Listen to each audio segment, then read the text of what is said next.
मेरे प्रिय छात्रों, आपका हमारे इस यूट्यूब चैनल जैसे ज्ञानदीप में एक बार फिर से बहुत बहुत स्वागत है। आज हम लोग कक्षा 10 की एनसीईआरटी गणित का प्रश्नावली 3A का भाग नंबर 2 पढ़ेंगे। भाग नंबर 2 में मैंने प्रश्नावली 3A का प्रश्न नंबर 2 को लिया हूँ। देखिए प्रश्न नंबर 2 दिया क्या है कि 2 किग्रा सेब और 1 किग्रा अंगूर का मूल्य किसी दिन रुपये 160 था।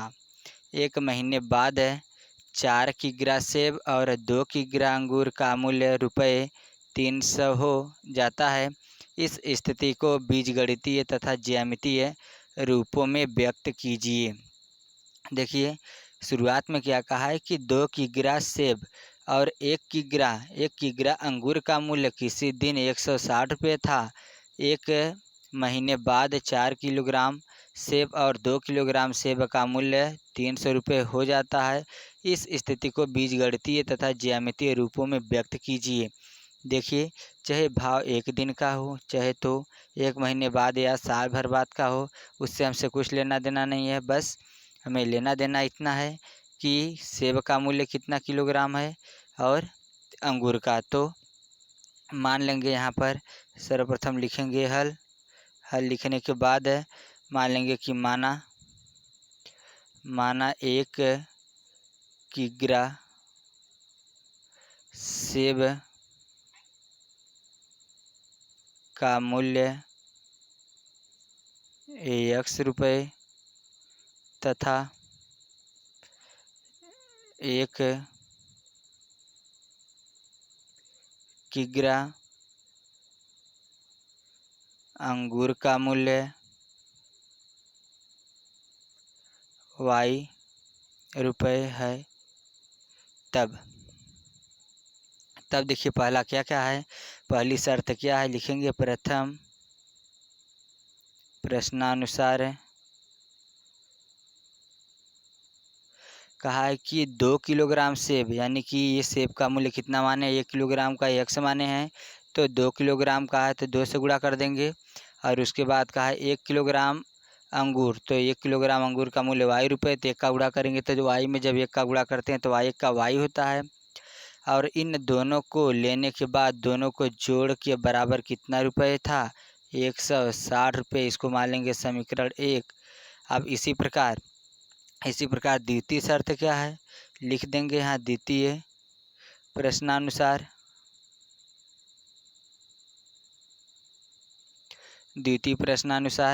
है 4 किलोग्राम सेब, यानी कि लिख सकते हैं हम 4x प्लस 2 किलोग्राम अंगूर 2y बराबर कितने रुपए, 300 रुपये। अब इसमें से हम अगर इधर से दोनों पदों में से 2 कॉमन कर लें, कॉमन करने के बाद बचेगा 2x प्लस y बराबर 300 रुपये। अब ये 2 जो है कि 2x प्लस y के गुणे में है, अब इसको लेके जाएंगे उधर तो भाग देगा, मिलेगा 2x प्लस y बराबर 300/2। तो 2x प्लस y बराबर 2 1 का 2, अब 300 में 2 से भाग देंगे तो 150 आएगा। तो 2x प्लस y बराबर 150, इसको मान लेंगे समीकरण 2। अब देखिए हमें ज्यामितीय रूपों में व्यक्त करना है, तो समीकरण 1 से लेके हल करेंगे। समीकरण 1 से समीकरण 1 दिया है 2x प्लस y बराबर 160। तो सर्वप्रथम इसी में x बराबर हम 0 रख देते हैं। ये अपने से मान कुछ रखना होता है, तो x बराबर 0 जब रखेंगे तो 2 गुणे 0 प्लस y बराबर 160, ये वाला पूरा 0 हो जाएगा, यहाँ बचेगा y, तो y बराबर 160, एक मान ये आ गया y का। आप देखिए फिर से इसी समीकरण 2 में x बराबर हम रख देंगे 80। देखिए 80 जब रखेंगे, 80 रखने पर जब हम 80 रखेंगे x बराबर, तो 2 गुणे 80 प्लस y बराबर 160, ये 8 दूना 16 हो जाएगा 160 प्लस y बराबर 160, 160 से 160 कैंसिल, y बराबर हमें मिल जाएगा 0, तो y का मान आ गया 0। तो देखिए बना लेंगे यहाँ पर हम एक ग्राफ बना लेंगे। तो मानिए यहाँ पर x है, यहाँ y है, ये बिंदु A है, ये बिंदु B है। जब हम x का मान 0 रखे थे तो y का मान 160 आया है, और जब x का मान है 80 रखे थे तो y का मान 0 आया था। ये हो गया। अब समीकरण 2 से समीकरण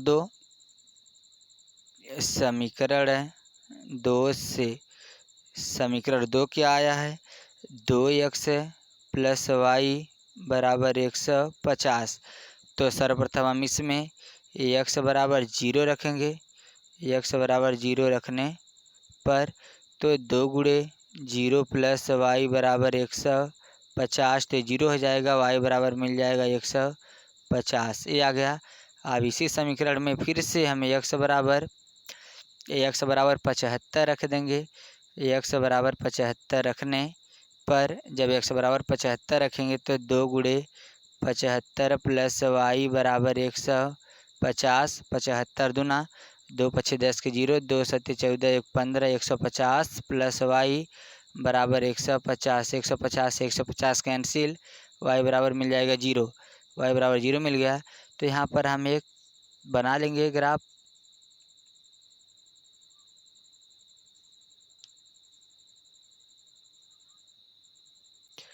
यहाँ पर मानिए बिंदु A है, ये वाला बिंदु मानिए B है, यहाँ x है, यहाँ y है। समीकरण 2 के लिए जब x बराबर हम 0 रखे थे तो y बराबर 150 आया है, और जब x बराबर हम 75 रखे हैं तो y बराबर 0 आया है। तो देखिए आप एक ग्राफ खींचेंगे, ये y एक्सिस है और ये x एक्सिस है, ये x है और ये x डैश और ये y और ये y डैश। अब यहाँ पर मूल बिंदु होता है, मूल बिंदु को मानते हैं O, इसका निर्देशांक 0 0। देखिए हम 20 का गैप मान के मान लेंगे क्योंकि ज़्यादा है। यहाँ पर मान लेते हैं 20, यहाँ 40, यहाँ 60, यहाँ 80, यहाँ 100, 120, 140, 160, इतना मान लिए। अब यहाँ नीचे -20, -40, -60, -80, -100, -120, -140, -160, ये सब बिंदु हो गए। अब ऊपर जाते हैं तो यहाँ पर मिलेगा 20, 40, 60, 80, 100, 120, 140, 160, 180, ये सब बिंदु मिल गए। अब इधर आएंगे तो इधर भी -20, -40, -60, -80, -100, -120, -140, ये बिंदु सब हो गए। अब देखिए बिंदु ए हमें समीकरण 1 में आया है x बराबर 0, y बराबर 160। तो यहाँ से x की दूरी कितना तय किया, कुछ नहीं, 0 इसी पर है, और y बराबर कितना मिला 160। तो यहाँ 160 पे हमारा बिंदु मिल जाएगा ए। ठीक, ए मिल जाएगा। अब समीकरण 1 में फिर से x बराबर 80 है, y बराबर 0। तो x बराबर चलेंगे 80 मीटर, मानिए यहाँ पर 80 है, y बराबर 0 यहीं पर है, तो यहाँ पर हमें मिल जाएगा बिंदु B। अब क्या करेंगे, हम A को B से सीधे सीधे मिला देंगे।